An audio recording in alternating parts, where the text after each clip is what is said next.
আসসালামু আলাইকুম আমার আপু ভাইয়ারা সবাই কেমন আছেন? আলহামদুলিল্লাহ আমরা ভালো আছি।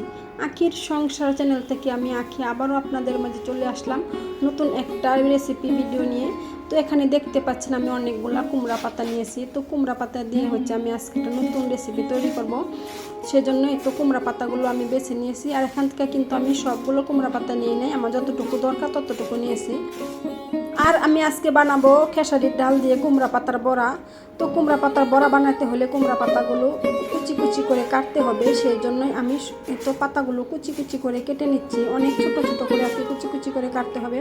আর এই তো আমি কুমড়া পাতাগুলো কুচি কুচি করে কেটে নিয়ে এসে দেখা। আর আমার বড়া বানানোর জন্য লাগবে কাঁচামরিচ, পেঁয়াজ, আদা, রসুন। তো সেগুলো আমি কেটে তো পাটায় নিয়েছি বাটার জন্য। আর আমি যেহেতু বাসায় চলে আসছি, একটা ছোট পাটা নিয়ে আসছি আর কি বাড়ির থেকে বাসার জন্য।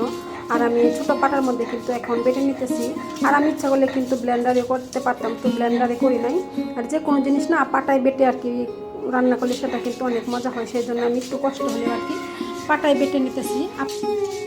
আর এখন পর্যন্ত যারা আমার ভিডিওটি দেখতেছেন অথচ একটি লাইক দিতে ভুলে গিয়েছেন, তারা অবশ্যই একটি লাইক দিয়ে আমার ভিডিওটি দেখা শুরু করবেন। আর যারা কিনা আমার চ্যানেলে নতুন আছেন তারা অবশ্যই আমার চ্যানেলটাকে সাবস্ক্রাইব করে আমার পাশে থাকবেন নিত্য নতুন রেসিপি ভিডিও দেখার জন্য। তো যাই হোক, আমি কিন্তু আদা রসুন বেটে নিয়েছি। আর এখনই তো কুমড়া পাতাগুলো একটু লবণ দিয়ে ভালো করে মেখে নেব, মেখে আর কি পানিটা বের করে নেব, তাহলে আর কি বড়াটা বানাইতে সুন্দর হবে। পানি থাকলে কিন্তু নরম হয়ে যাবে, বানানো যাবে না সহজে। তো যাই হোক, আমি তো ভালো করে কষলে তারপরে ধুয়ে নিয়েছি। আর এখন তো বড়া বানানোর জন্য যা যা লাগবে সব কিছু কিন্তু আমি গুছিয়ে নিতেছি। আর তো নিয়ে নিলাম খেসারির ডাল। এই ডাল আমার কিন্তু ফ্রিজেই ছিল আর কি আগে থেকে ব্লেন্ডার করা, তো সেই ডাল হচ্ছে আমি নিয়ে নিলাম। আর তো নিয়ে নিলাম কুমড়া পাতা। আর এখন দিয়ে দেবো বেটে রাখা আদা, রসুন, পেঁয়াজ, কাঁচামরিচ। আর এই কুমড়া পাতাগুলো কিন্তু বাড়ির থেকে আনা হয়েছে, আমার নিজের হাতে লাগানো গাছের আর কি। বাড়িতে আমি কুমড়া গাছ লাগাইছি, তো সেই পাতাগুলো স্বাধীন হচ্ছে বাড়ির থেকে নিয়ে আসছি। আর বাড়ির থেকে আনা কুমড়া পাতা দিয়ে বড়া বানাবো, রেসিপি করে খাবো, সেটা আপনাদের সাথে শেয়ার করব না তা কিন্তু হয় না। আর আমি যখন গ্রামে থাকতাম, আমার গ্রামের সাধারণ রান্নাবান্নার ভিডিও যদি আপনাদের সাথে শেয়ার করতাম, তো আমার আপু ভাইয়ারা কিন্তু অনেক ভালোবেসে আমার ভিডিওগুলো দেখতেন। তো যাই হোক, এখন যারা নতুন আছেন আমার চ্যানেলে অনেকে নতুন অ্যাড হইতেছেন, তো আশা করি সবাই আপনারা চাইলে কিন্তু আমার আগের ভিডিওগুলো দেখতে পারেন, আপনাদের ভালো লাগবে। আর এখন তো আমি একে একে সব রকমের মশলা আগে এখানে দিয়ে দিলাম। হলুদ, মরিচ, ধনিয়া, জিরার গুঁড়া, গরম মশলার গুঁড়া, তারপরে লবণ। আর এখন তো দিয়ে দিতেছি হচ্ছে চালের গুঁড়া, আতপ চালের গুঁড়া।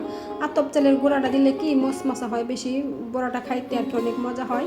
আর আমি কিন্তু এখানে কোনো বেসন দিই নাই, আপনারা চাইলে বেসন দিয়ে বানাতে পারেন, এটা হচ্ছে আপনাদের ইচ্ছা। তো আমি আর কি বেসন দিলাম না, বেসন দিলে বড়াটা আর কি ফুলে ঠিকই কিন্তু মশমশা বেশি হয় না, সেজন্য আমি আর কি বেসন দিই নাই। তো যাই হোক, সব কিছু আর কি উপকরণ একসাথে দিয়ে আমি একটু ভালো করে আর কি মেখে নিতেছি। ভালো করে মাখানো হলে তো আমি চুলায় একটা কড়াই বসিয়ে দিয়েছি। আর আমি কড়াই বসিয়ে দিয়ে দিছি সয়াবিন তেল। তেল গরম হয়ে গেছে, তো এখন আমি একে একে আর কি গুঁড়াগুলো দিয়ে দেবো।